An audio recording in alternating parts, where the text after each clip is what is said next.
હાલો આજે ખરેખર કહેવત છે ને કે આજ આનંદ આજ ઓછો પણ આજ નેનુમાં નીર પણ છે. કેમ કે ખરેખર આ બધાને તો ખબર છે પણ આ મંડળના ભાઈઓને કદાચ ખબર નહીં હોય. આ ભીખુભાઈના મોટા ભાઈ ખરેખર શૂન્યમાંથી સર્જન કર્યું ને એ કનાભાઈને આજ મને મારો ભાવ એવો થયો. જો કે ભાવ ઘણા ન હોય બધાયનો હશે પણ એને કંઈક શ્રદ્ધાંજલિ રૂપે આપણે એને યાદ કરી કે ભાઈ આ જે છે ને એ તારું છે અને તારું કરેલ છે ને એમાં જ આજે અમે આ મોજ કરી છે. આ રામાપીરની પધરામણી થઈ છે. તો ખરેખર હું કોઈ કલાકાર નથી પણ અંતરની વેદના છે ને એ કહેવા મારે અહીંયા મંચ ઉપર રામાપીને આવવું પડ્યું. પેલું કહે છે ને ઘેરો વરલો એ ઘેરો વરલો કેરી ચાયણી રેલો. આ ઘેરો વરલો છે આ પરિવાર અને ખરેખર એનો છાંયો છે ને એ આપણા કના ભાઈ હતા બરોબર અને છે હજી. કારણ કે આમાં આપણે જોઈ ન શકતા ક્યાંક પણ એ આવીને બેઠો હોય બાપ કે આજ મારો ભાઈ આજ ખરેખર ધર્મના નામે 5 રૂપિયા વપરાય તો આનંદ થતો હશે કે એના બાપ પણ એની વેદના બાપની વેદના પણ જાણતો હશે, બેનની વેદના જાણતો હતો. 3 દીકરીઓ છે. આગળ આ ભાઈ બોલતા હતા થોડી વાર પહેલા જે અજમલ રાજાનો પ્રસંગ કે 3 દીકરીઓ પણ એ કેને 3 દીકરીઓ છે પણ દીકરીઓ તો સાસરે વહી જશે તો એ વેદના જ બધાને હોય. યા ઘેરો રે મારાથી ખરેખર ઉભાતું નથી બોલાતું નથી કઠણ થઈને બોલવું પડે એમ છે. એ ઘેરો રે આવરલો ને ઘેરી ચાયણી રેલો. આ ઘેરા રે કુટુંબમાં મારો ભાઈ રે. આના માટે જેટલા શબ્દ બોલીને ખરેખર ઓછા છે. વાર સુધી કદાચ એના ગુણગાન ગાઈને તો બહુ ઓછા પડે કારણ કે હરેકના હૃદયમાં કનોભાઈ બેઠો છે. આપણે તો ઠીક કે પરિવાર પણ મને એમ થાય કે કદાચ આજુબાજુમાં બધા રહેતા હોય ને એને પણ વેદના છે કારણ કે એ માણસ એવો હતો. એ કના ભાઈ તમારા કના ભાઈ તમારા સ્વર્ગેથી ઉતરા વિમાન રે. આવો ભાઈ પાછો નહીં મળે રે રો. આવો ભાઈ પાછો નહીં મળે રે રો. કડા ભાઈ વચ્ચે ખરેખર રૂપિયા ઉડાડજો જે ધર્મના કામમાં જવાના છે. આજ એના માટે ભલે પૈસા કુરબાન થઈ જાય કારણ કે મંડળના ભાઈઓ ક્યાંક ધર્મના કામમાં વાપરવાના છે એના ઘરમાં નહીં વાપરે કોઈ.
મારો ભાણેજ થાય.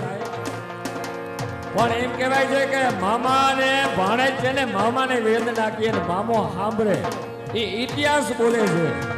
જેથી માંગડાવાળે પોકાર કર્યો હતો ને એને મામે સાંભળ્યો હતો. તો આજ ખરેખર પોકાર છે કે કનાભાઈ મને વિશ્વાસ છે અહીંયા કુટુંબ નહીં પણ આડોપાડોમાં જેટલા ઓળખતા હે ને એ દિલથી ચોધાર આંસુએ રડતા હે.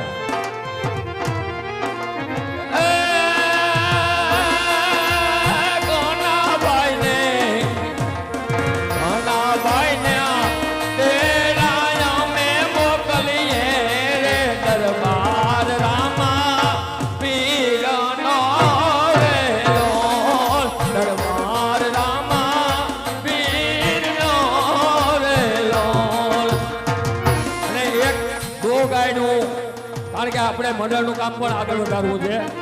આ તો વેદના બધાની હતી એટલે વેદના પ્રાર્થના કરી. પણ મૂળ ગામ આયરસેણ મેં પણ વાછરા દાદાના બાના પહેર્યા છે અને કનોભાઈએ વાછરા દાદા એકવાર નહીં અનેકવાર નમવા આવ્યો. તો આ સીણવાળા દાદાને ખરેખર એક કડીમાં હું યાદ કરું. આ સીણથી એ વાછરા તું વેલો આવજે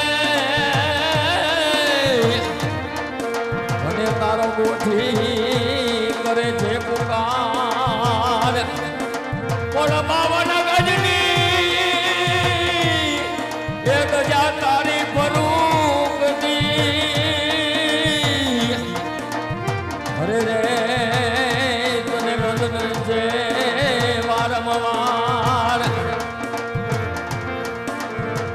મોરે બોલાવે બાળિયા રે રે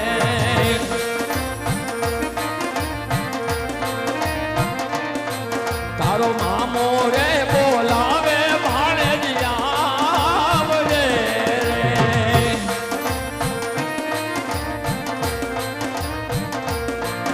રે હાજરીનો એક દીવ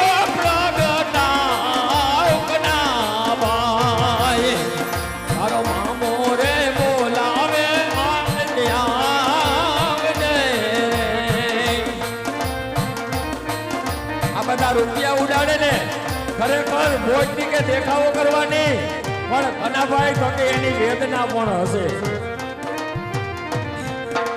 આ પીઠોળ તો લાકડી લઈને વેલી આવજે અને રખો કરજે કનાભાઈ ના